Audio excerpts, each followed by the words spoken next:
Eta hori guztia zeratuaz, kultura ere sustatu behar dugu. Gure herria esaten genuen bezala, anitza da, dauka itsasoa, dauka mendia, dauka kalea, dauka portua, dauka naturaz ederki hornituta gaude, baina kulturalki ere oso aberatsak gera.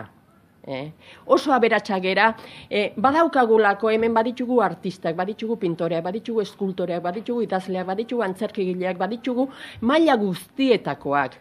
Baina askotan ez ditugu erakusten. Askotan horiek ez dute zer egin eta nola egin eta azpiegiturarik ere ez daukate.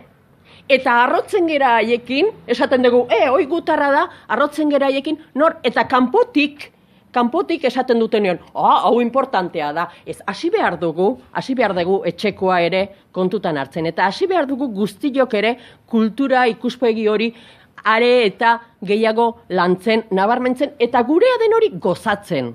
Baina horretarako ere eskaini egin behar diegu aukera, tokia, azpiegitura, baliabideak. Eta horretan ere saiatuko gera.